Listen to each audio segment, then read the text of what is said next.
Today I'll be showing you how to fix a broken LCD by replacing bad capacitors. You'll need several items: a screwdriver, both Phillips and flat, just in case you need to pry something, pliers, snippers, a soldering iron, and solder.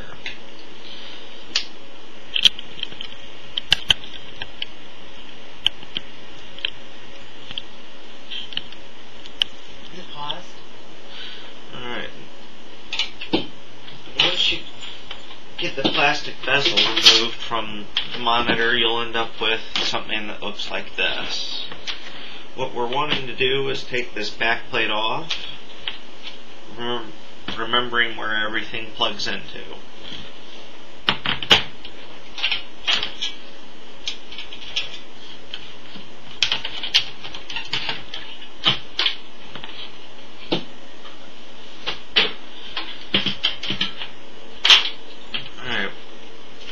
Once that's done, you'll end up with a board like this. There usually will be 3 or 4 screws holding this in place.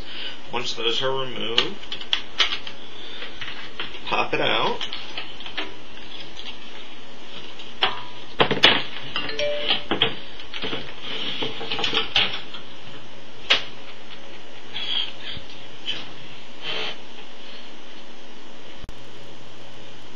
Alright, once you've got the motherboard for the monitor exposed, we want to check out each of the capacitors. What we're looking for is any signs of leaking or bulging.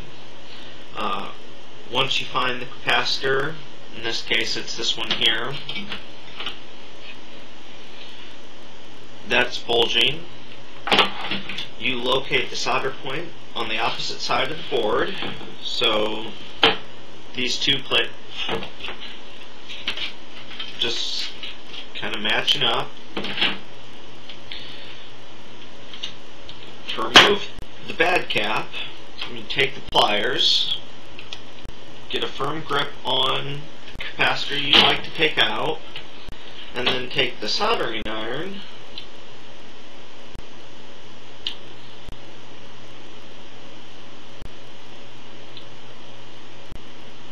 and use it to heat up the soldering that's already there, while at the same time pulling with the pliers. If you have a vice grip or a clamp to hold it in place, that also helps tremendously.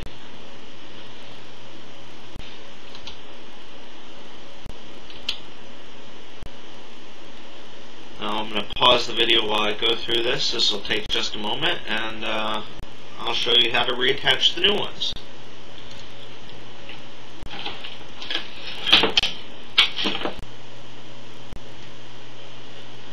Alright, once we have the capacitor removed, you'll want to pay attention to 2 things. 1, there's a white side, and 2, the rest of it is the same. Also, on the side of the capacitor, it will show you the proper type. Sorry, my camera won't let me focus in that close. Of capacitor that you'll need. In addition, once you've removed the capacitor from the board, what we need to do is clean out the solder holes and get rid of any excess solder. So what we'll just do is we'll take the soldering iron and use it to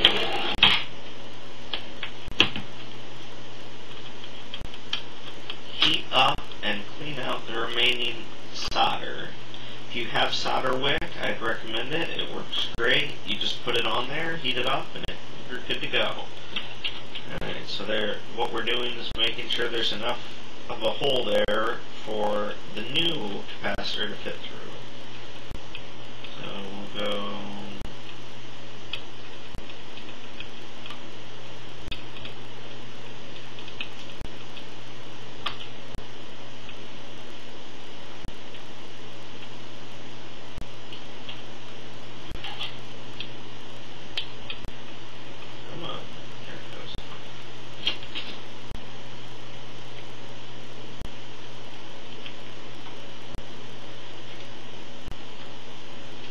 also recommend having a damp washcloth around so that you can scrape off any leftover solder parts.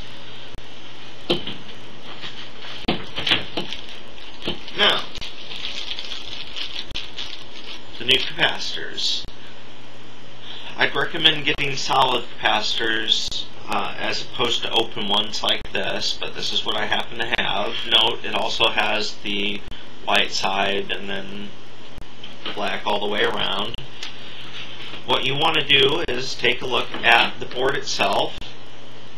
Right here's where solder was removed, and you'll notice one half's black and one half's white. Well, that's to help you line up putting this in correctly. So what you're going to want to do, if you didn't remember, take a look.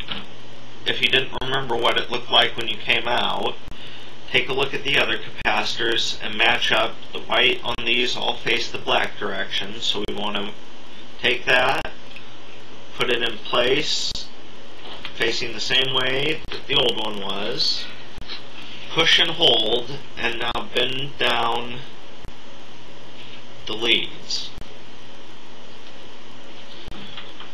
Once the leads are in place,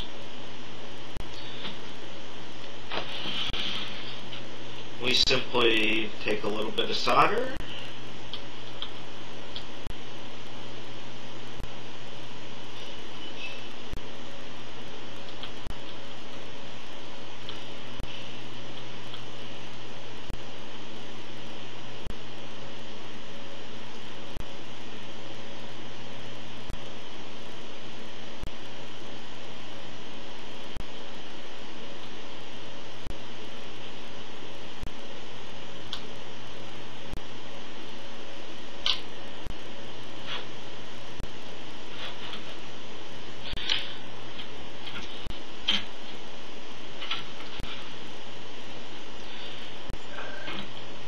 once we have the capacitor soldered in, we just use the clippers to snip off